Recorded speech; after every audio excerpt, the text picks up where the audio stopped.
Hello and welcome to Frank's School. In the video that's coming, you're going to see a very complicated site.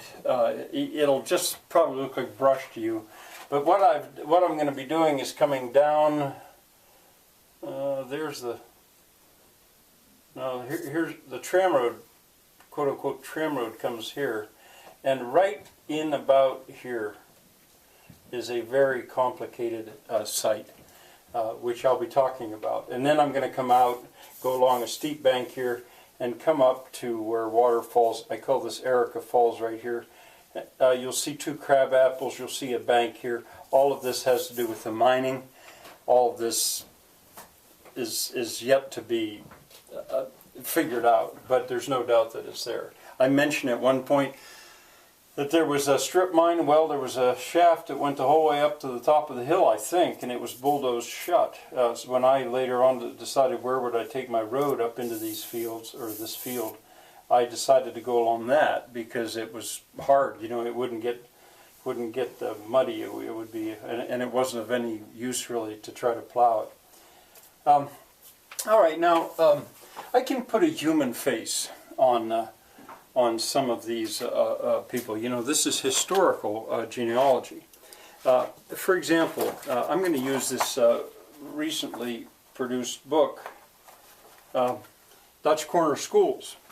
And there was a school, it would be down about here. It was over this hill and down in here, and the students in this holla would go to that school. I'll mention Marcus Oppenheimer. He was the son of Norbert Oppenheimer, who lived at that point there. That building was, they had a pretty fancy house. It was right here. And he would walk over there. Now he would be the boss's son, the owner of all these mines. And it's strange for an Oppenheimer. This was a Jewish family, and there he is. You'll see him. You'll also see a Motto who lived just off this. Right there was where he lived. And earlier in the course I talked about my neighbor's barn, Josh's barn. Well, that barn, which I tore down, and at the moment it's laying in pieces right here, I intend to place it there. That belonged to George Motto, who was the foreman of the Italian workers. His son then was Bruce Motto, you'll see him, and I think then Ross Motto might have been still his grandson, perhaps. But anyway, as I say, I can put a human face on this. In this photograph here, and I know you can't see it very well, but right there in front, right there is Marcus Oppenheimer. It's got his name in here, Marcus Oppenheimer, and right over here is Bruce Motto. Well, that was in 1897. By 1917, now the Oppenheimers by now had moved into town, but there is Bruce Motto. He's the teacher, and let's see, third row, and the third row, fourth row. Well, I thought I just saw Josh. Or I mean Ross. Well, in any case, now he's a man, and he was a teacher for quite a while, and he lived out there and owned that barn. The one other thing I guess I want to tell you about is that this book, De Re Metallica, this is an R-E, on the subject of metal. It's translated by a president of the United States, Herbert Hoover, and his wife, and it's a medieval text on mining, the print.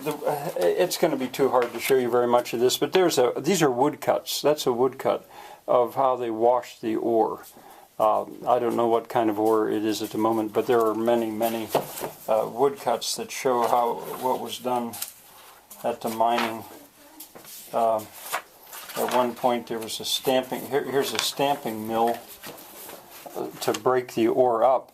Now I don't know to what extent the iron ore was processed after it was mined and before it was sent on down the railroad. However, I've begun to think that maybe it was washed or dressed, as they sometimes call it.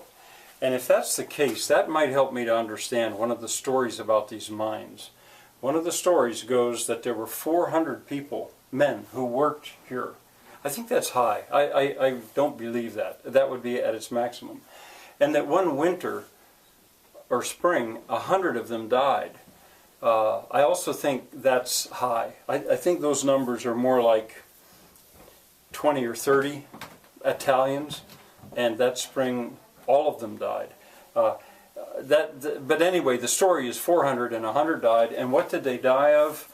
Pneumonia, because of the working conditions. They were knee-deep in water in the mines. Well, that's maybe true. It just seems to me a good miner would not have that much water in the mines. They would be able to dig them in such a way that they could drain them. But if they were dressing the ore in this area and in this area, if they were washing that ore, they would have to be using a lot of water, and they probably would have had wet feet. I brought my tinglies over here. Whenever I walk up there in the mountain, I never have cold feet because of these tinglies. On the subject of byssus, I read a book once where an old man who had been a guardian of a bis,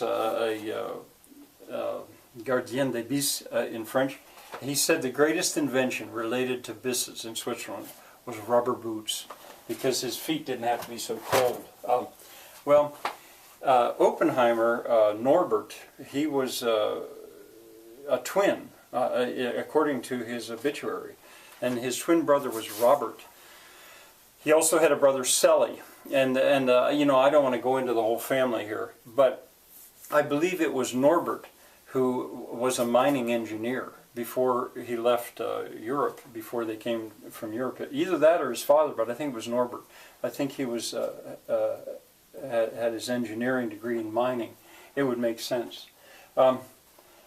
So I guess that's it. Today I feel a little bit, with this being a little bit ragged, but anyway, we got a couple more days, and then I will have shown you what I know, most of what I know of this whole area. See you next time.